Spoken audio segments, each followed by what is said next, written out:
আসসালামু আলাইকুম। আপনারা দেখছেন এডুনেক্সোরা লার্নিং। এখানে আমি খুব সহজভাবে পড়াশোনার কঠিন বিষয়গুলো বোঝানোর চেষ্টা করি, যাতে আপনারা অল্প সময়ে সহজে শিখতে পারেন এবং নিজের দক্ষতা বাড়াতে পারেন।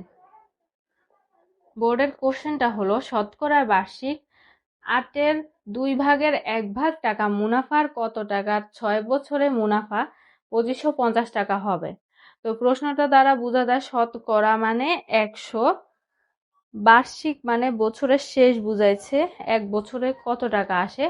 এক বছরে 8-এর অর্ধেক মানে 8-এর 2 ভাগের 1 ভাগ টাকা মুনাফার কত টাকার, মানে কত টাকা অ্যামাউন্ট লাগবে 6 বছরের মুনাফা 2550 টাকা।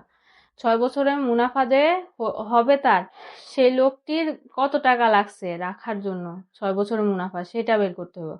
তো আমরা শুরু করি যে মুনাফার হার হিসাবে এখানে অ্যামাউন্ট দেওয়া আছে 8-এর 2 ভাগের 1 ভাগ। টাকার পরিমাণ এখানে 8-এর 2 ভাগের 1 ভাগ টাকা। মুনাফার হার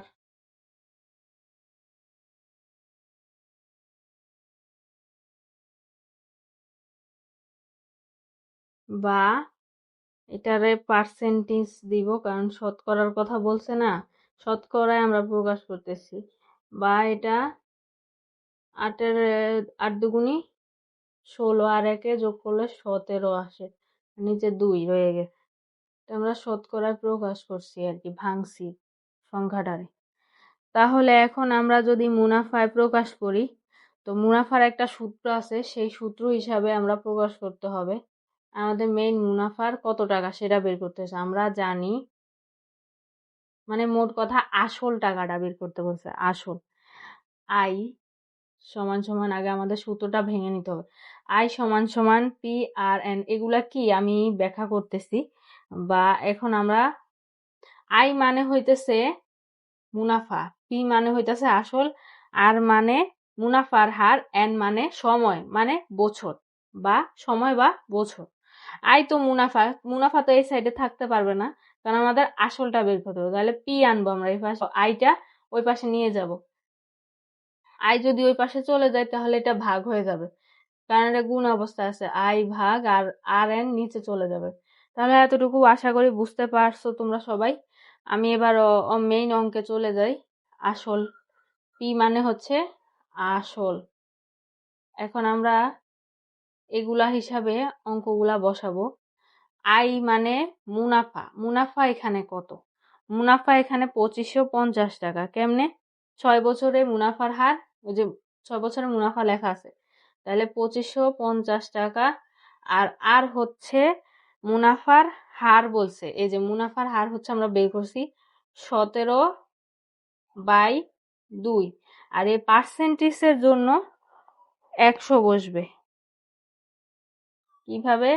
2-এর সাথে 100 গুণ যাবে, তারপর আবার বড় করে গুণ চিহ্ন। আর এর কাজ তো শেষ। এন কি বলছে? বছর। বছর কত? 6। 6 বছর, এত টাকা। আর তাহলে আমি এগুলা শতকরায় প্রকাশ করছি আমরা, 17, আর নিচে 2:2 গুণ 100। তবু তোমরা আশা করি বুঝতে পারছো। এখন আমি ক্যালকুলেশনে চলে যাচ্ছি। 2550 টাকা, তাই তো?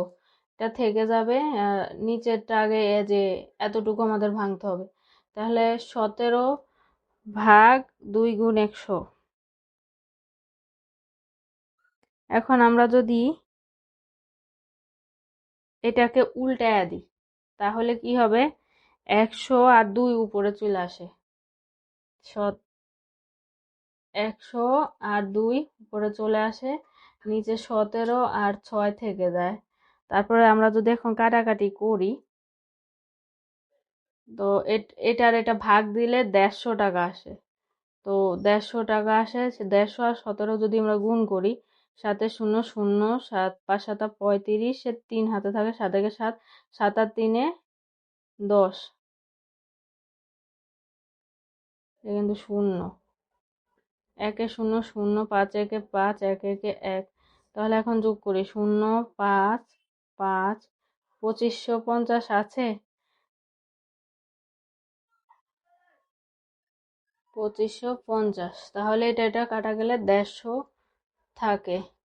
এখন আর নিচে 1 থাকে, আর এই যে 6 আর 2 কাটাকাটি গেলে 3 দুগুণী 6, উপরে 1, আবার 3 দিয়ে এখন আবার 50কে কাটা যাবে,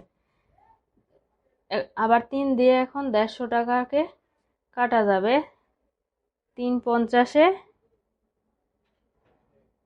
150, কিভাবে 50 আর 3 গুণ করে দেখো, 150 আর 3 ভাগ করলে 50 আসে, 3 0 0, 3 5 15, তাহলে 150 আসছে। তাহলে এখানে শুধুই কত 50 থাকবে। তাহলে 50 আর 100 যদি গুণ করি, 5 1 5, নিচে কিন্তু শুধুই 1, কোনো ভ্যালু নাই, 1-এর কোনো দাম নাই।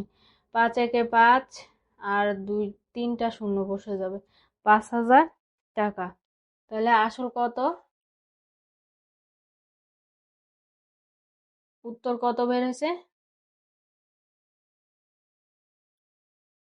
নিচে জায়গা হইতেছে না, উপরে লিখি 5000 টাকা। উত্তর ক্যালকুলেশনে আসলের টাকা 5000 টাকা আসছে। তাহলে আশা করি তোমরা